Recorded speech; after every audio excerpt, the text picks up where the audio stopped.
Salut les amis, c'est Anthony Stan, j'espère que tout va bien pour vous. Et donc, dans cette vidéo, on va voir la troisième partie de l'interview de Calix. Donc, si jamais vous n'avez pas vu les deux premières parties, allez les voir, elles sont très intéressantes et je vous mettrai les liens dans la description. Et donc, dans cette troisième partie, on va aborder de nouveaux sujets encore une fois. On va par exemple voir qu'est-ce qu'un bon magicien selon Calix, comment gérer des spectateurs difficiles, comment créer des effets, s'adapter aux spectateurs. Tout ça, on va le voir de suite dans la vidéo. Donc, j'arrête de parler et je vous laisse découvrir ça du coup dans cette vidéo. Qu'est-ce qu'un bon magicien? Qu'est-ce qu'un bon magicien? Ouais. Un magicien qui n'est pas centré sur lui. Que la finalité, c'est pas que les gens pensent qu'il est un bon magicien. Pour moi, c'est quasi le pire des scénarios. C'est que les gens disent ah ben ouais, il est bon. Moi, j'ai pas envie que les gens me disent ah ben Calix, il est bon. Non, ce que j'ai envie de laisser aux gens, et c'est du coup ma conception du bon magicien, sinon je le ferai pas, c'est de dire j'ai passé un hyper bon moment avec Calix, il nous a fait des trucs, j'ai rien compris. Voilà, c'est ça que j'ai envie. C'est pas qu'il me juge, qu'il y ait un jugement de valeur technique de magicien. Il y a Eric Antoine qui est là, il y a un machin qui est là, il y a un machin qui est là. Calix, il se situe là. Ça, j'ai pas envie voilà. Je suis pas dans un concours. Je suis pas. On n'est pas à The Voice ou. Voilà, je veux pas qu'il y ait ce jugement de valeur. Je veux que les gens ils passent un bon moment, qu'ils aient des effets magiques et que ça leur a apporté quelque chose, quoi. Qu'ils aient appris quelque chose ou voilà, qu'il y en ait un qui a réussi à lire dans la pensée de l'autre, qu'il y ait une connexion entre les gens. Voilà, pour moi, c'est ça. C'est pas que le magicien essaie de montrer qu'il est bon magicien, mais qui montre au spectateur que lui, il est fort. Parce que finalement, comme on disait tout à l'heure, si on n'a pas de spectateur, il n'y a pas de magicien, quoi. Ouais, non, mais c'est pour ça. Tu as entendu la question ou... Comment? C'est clair? Ouais, non, mais c'est bon, mais c'est pour ça que je t'ai dit, peut-être, comme tu as parlé tout à l'heure aussi des émotions, créer des émotions, je me suis dit, forcément, ça va être dans la même ligne. Les deux sont liés, bien Voilà. sûr. Mais voilà, c'est pour ça que j'ai attendu un petit peu pour savoir si tu étais cohérent dans tes propos. Non, je rigole. Je rigole. Tu parles, bon voilà, tu fais en question pro. Il y a une question qui revient souvent, c'est comment tu fais, toi personnellement, pour gérer un spectateur difficile? Ah, ça, j'aime bien cette question aussi. J'aime bien cette question parce que, comme je t'ai dit, si tu n'as pas de spectateur, tu n'as pas de magicien. Mais si tu n'as pas... Pourquoi un spectateur serait éclair, serait chiant, serait contre le magicien? Pourquoi? C'est ça. Et je pense qu'il faut d'abord se poser la question, est-ce que c'est pas moi qui ai une responsabilité dans son état? Est-ce que c'est pas moi qui... Yeah, je suis bon, hein. Ouais, je suis bon. Tiens, prends une carte. Non, pas celle-là. Non, prends celle-là. Est-ce que c'est pas moi dans mon attitude? J'ai envie. Non, j'ai pas envie. Je donne envie aux spectateurs de venir au clash, de venir à la confrontation. Est-ce que c'est pas moi qui génère ça, ce problème? Et je sais pas si t'as peut-être pas d'enfants. Non. Non. Souvent, les enfants, ce sont des éponges. Et je pense qu'il faut, la psychologie enfantine, voir comment les enfants réagissent, c'est hyper intéressant. Et je pense que ça m'a aussi fait progresser en magie. Parce que eux, il y a beaucoup moins de filtres. Et tu sais, tu connais directement, rapidement leurs émotions.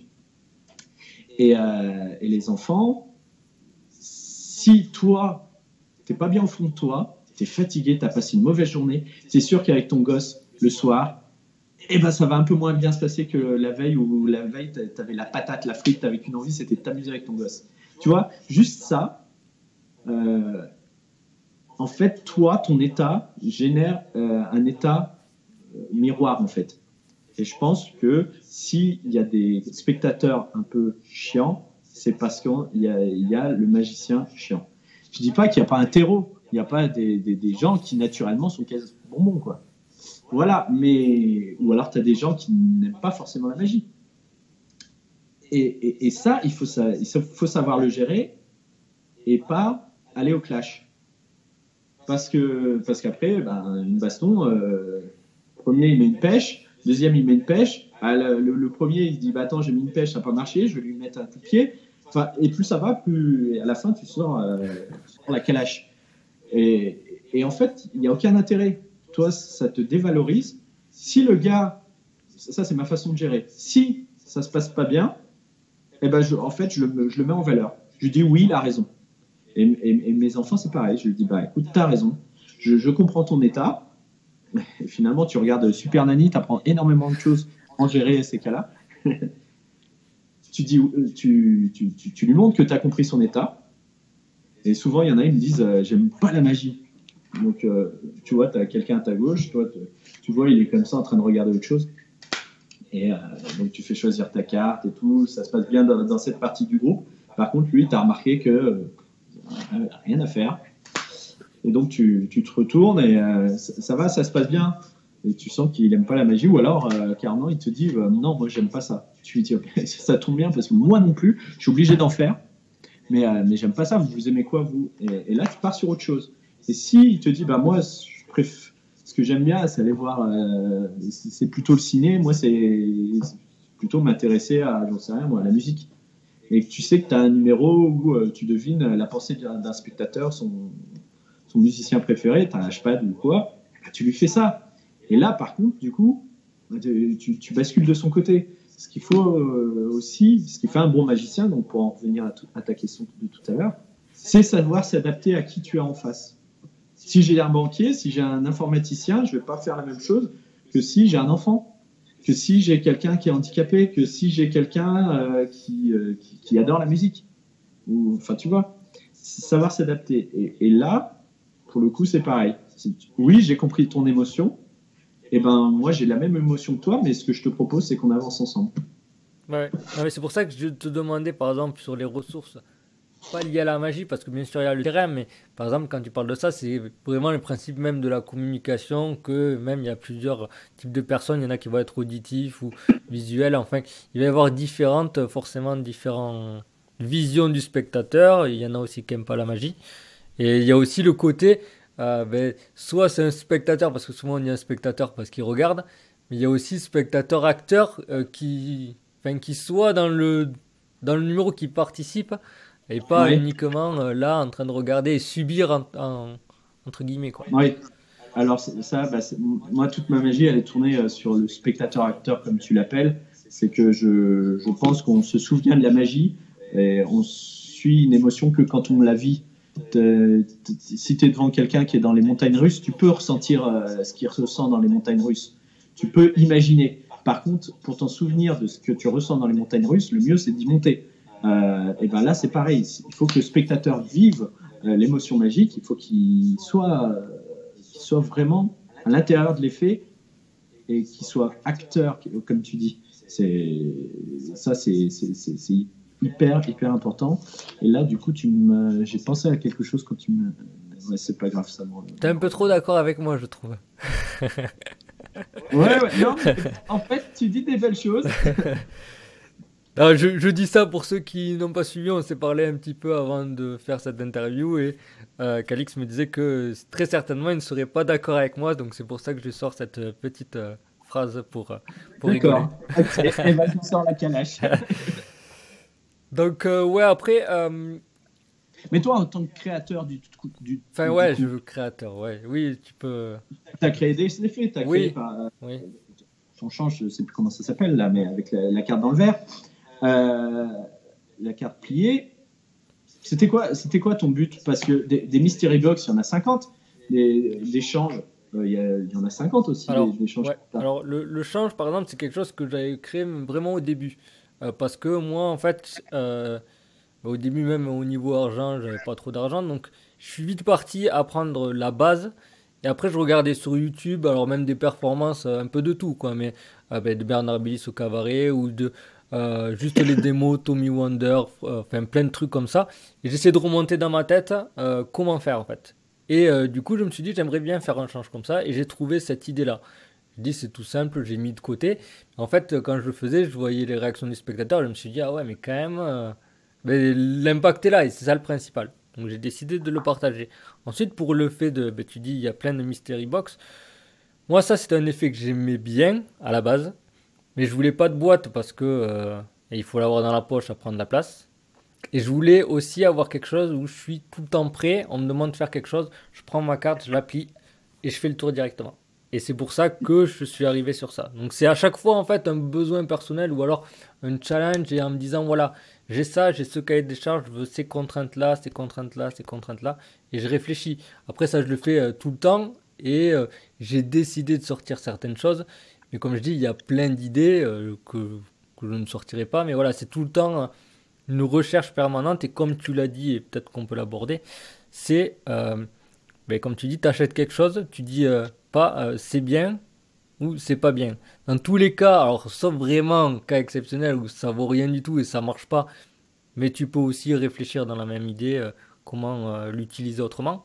Mais voilà, toujours rechercher, je reçois quelque chose, ok, c'est prévu pour faire ça, mais est-ce que je peux le détourner pour faire autre chose? Qu'est-ce que je peux faire? Et voilà, c'est tout le temps un processus permanent, quoi. Et je pense que c'est ton cas aussi. Oui, oui. Et en fait, quand on s'est dit qu'on allait faire une interview, je me suis dit, tiens, j'ai quelqu'un qui crée, qui sort des produits, et je me suis dit, mais comment moi je fais? Et du coup, c'est vrai, je me suis dit, en fait, on est comme des hackers, comme des gens qui vont, des hackers sur Internet. En fait, ils vont trouver une faille ou alors ils vont trouver un principe et après ils vont essayer de le détourner. Ils vont trouver un logiciel, par exemple, et ils vont essayer de le détourner pour essayer d'avoir les codes de carte bleue, d'avoir plein de choses. Et souvent le cas, et ça a été le cas pour Akuma, c'est qu'il m'a montré l'idée. J'ai dit oui, mais ça c'est bien. Mais par contre, avec ça, est-ce qu'on ne peut pas faire autre chose? Et du coup, si tu veux, on peut aborder la partie créativité, comment je le fais, comment tu le fais, ça peut être intéressant. Je me mets, comme tu dis, des petits challenges. Par exemple, la pièce dans la bouteille, on en a parlé tout à l'heure, avec un ami qui habite à Rouen, il s'appelle Lionel, il est très bon techniquement, il fait de la bonne magie, et il voulait faire la pièce dans la bouteille. Je lui dis, écoute, la pièce dans la bouteille, on connaît le classique, on connaît le classique. Je lui dis, maintenant, ce que je te demande, donc on était en brainstorming, je lui dis, là, tout de suite, tu me sors 10 méthodes différentes pour rentrer cette pièce dans la bouteille magiquement. Et donc, du coup, ça te force à créer, ça te force à imaginer d'autres méthodes, ça te force...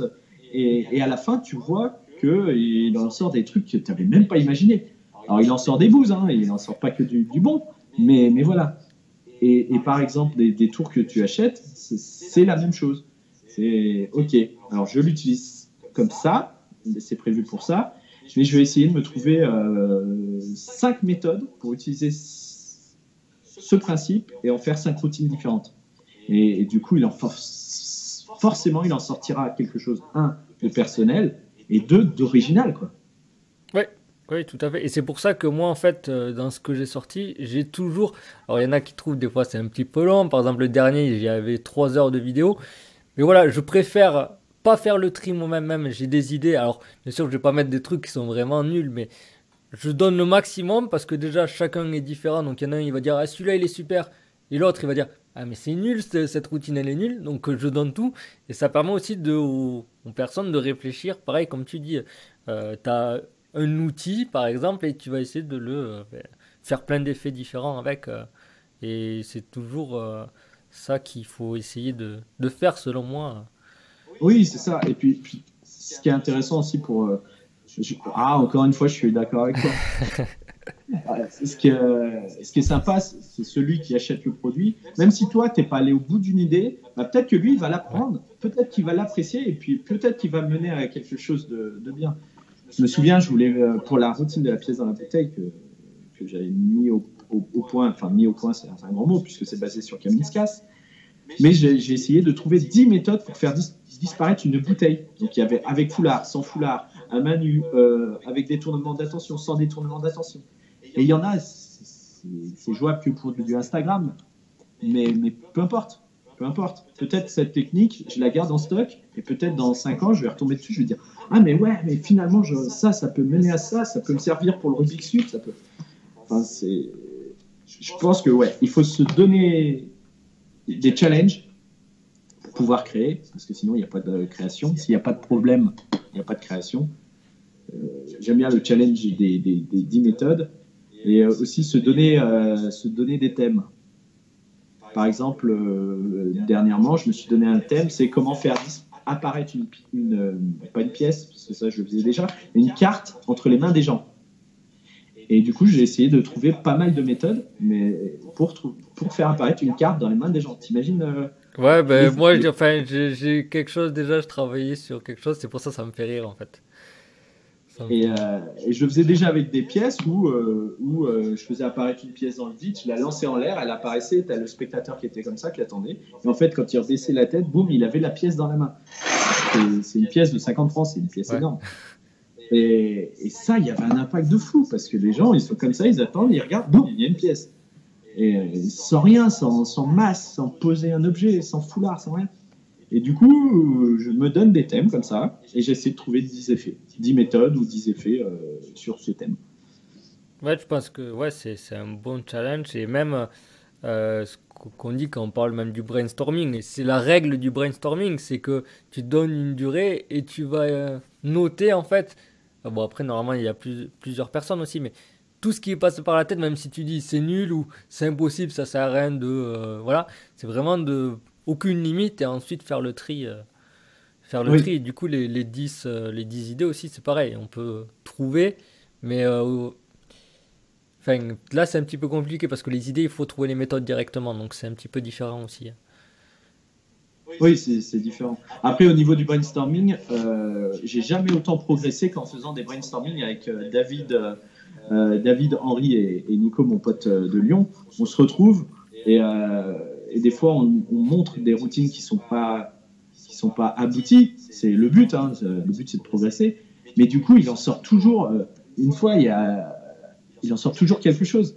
Et dernièrement, Henri, pour une routine, il m'a sorti la phrase qu'il me fallait, quoi. Et voilà, c'est ça. Il me manquait une phrase pour articuler tous les faits. Il me manquait une phrase. Et ben, je lui ai montré, on a fait un brainstorming, on a réfléchi, et lui m'a sorti la bonne phrase, et depuis, je la quitte plus.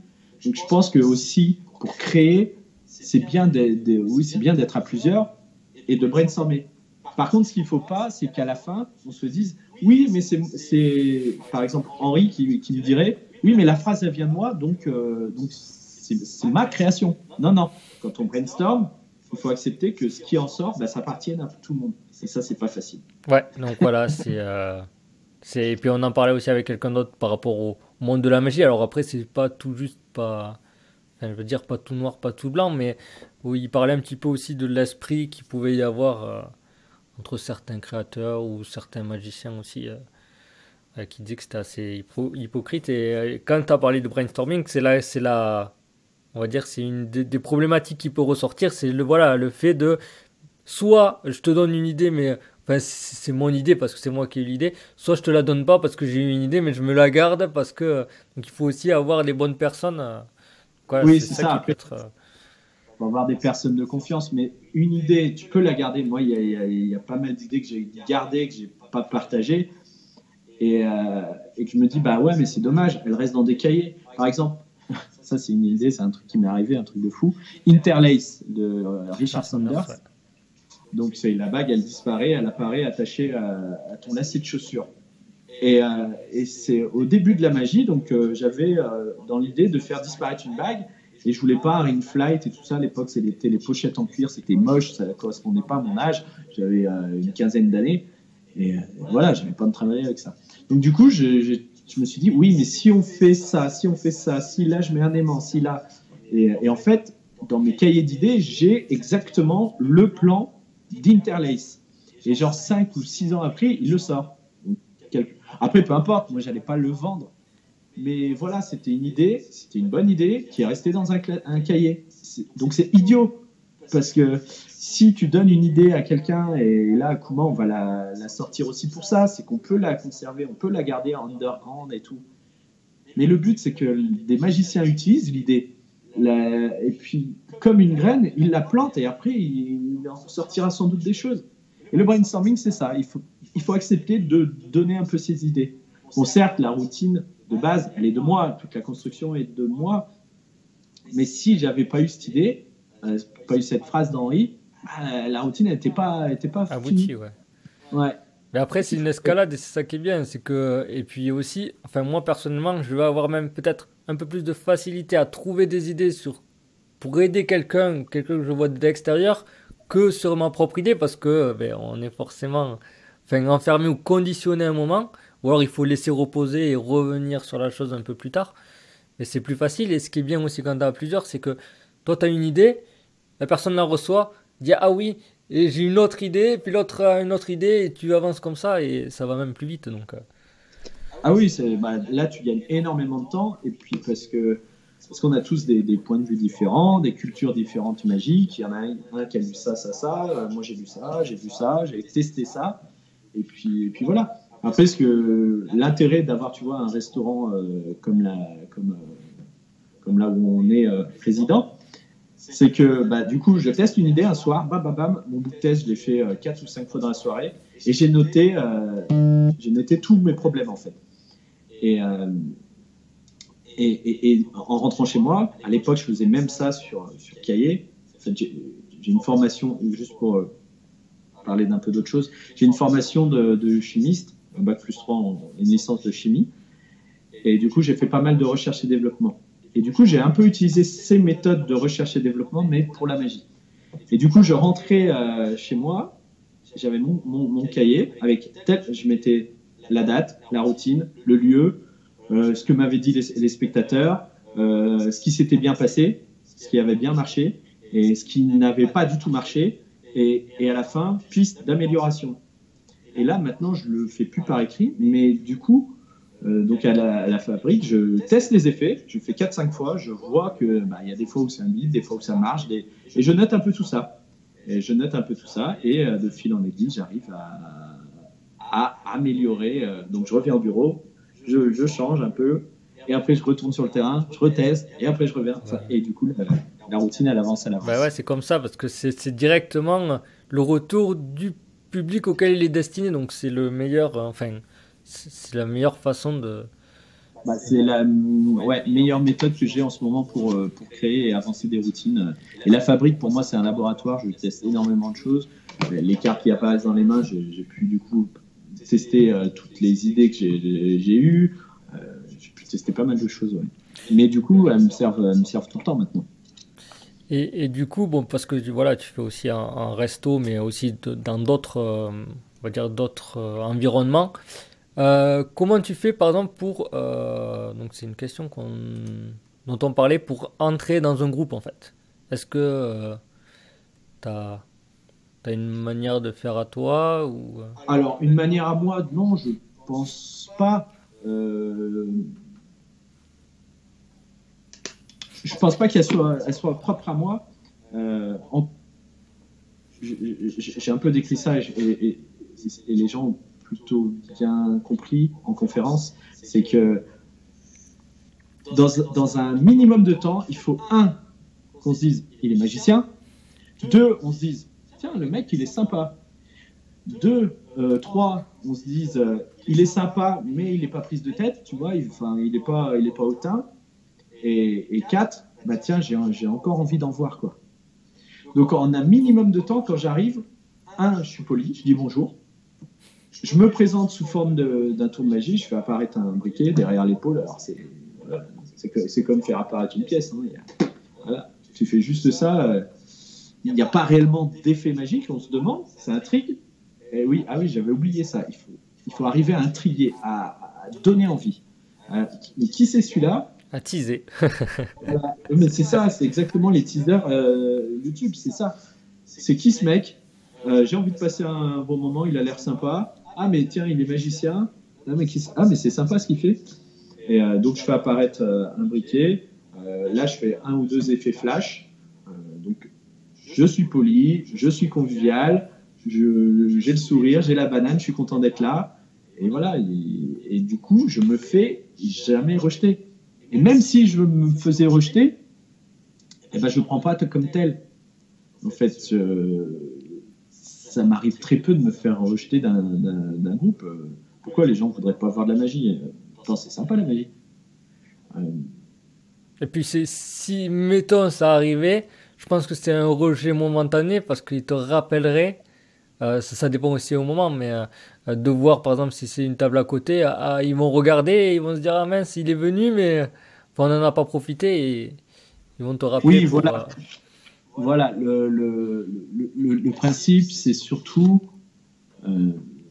voilà, leur donner envie. Et en fait, c'est pas qu'ils te rejettent, c'est que souvent c'est que c'est pas le bon moment. C'est que tu arrives, si tu arrives à une table et qu'ils sont en train de manger, le plat chaud vient d'arriver, ils ont fait 3 heures de route parce qu'ils viennent de je ne sais où, ils s'arrêtent au resto, ils n'ont qu'une envie, c'est de manger, de boire quelque chose de frais. Et toi, tu arrives, choisissez une carte. Non, mais vous allez manger tout à l'heure. Choisissez une carte. C'est sûr que tu auras un mauvais accueil. Si par contre, toi, tu arrives au groupe et tu sens que c'est pas le bon moment, c'est pas qu'ils te rejettent, mais toi, tu sens que le moment est pas opportun. Et ben du coup, c'est à toi de faire l'effort de dire, bah écoutez, je suis là toute la soirée, je repasse vous voir. De toute façon, j'ai plein de groupes. Je pense qu'on peut passer un bon moment ensemble. Je repasse vous voir. Voilà, et là, en plus, tu as été poli, tu as pris soin d'eux, tu les as cajolés. Ils n'ont qu'une envie, c'est de te revoir, quoi. C'est parce que, voilà, tu es quelqu'un de poli, tu es quelqu'un de sympa, voilà, tu es quelqu'un avec qui on a envie de passer un bon moment. Et bien voilà, on arrive à la fin de cette vidéo. Juste avant de terminer, pensez aussi à cliquer sur j'aime et à vous abonner à la chaîne, ça va m'aider beaucoup. Et aussi à me dire dans les commentaires, par exemple, quelles sont vos recettes un petit peu pour, par exemple, gérer des spectateurs ou alors entrer dans un groupe. Ça peut être intéressant d'échanger dans les commentaires. Et on se retrouve pour la dernière partie de cette interview avec encore une fois de nouveaux sujets. Donc on parlera un petit peu par exemple, est-ce qu'il faut refaire 2 fois le même tour? Donc c'est une question qui revient souvent, par exemple, quand on parle entre magiciens. Donc voilà, Calix vous donnera un petit peu son avis sur ça. Également, il nous parlera de son meilleur et de son pire souvenir en magie. Et on parlera aussi de livres, voilà, quoi regarder par exemple en termes de livres. Donc voilà un petit peu pour le programme de la dernière partie. Je vous donne rendez-vous dans quelques jours pour une nouvelle vidéo. Bonne magie, ciao!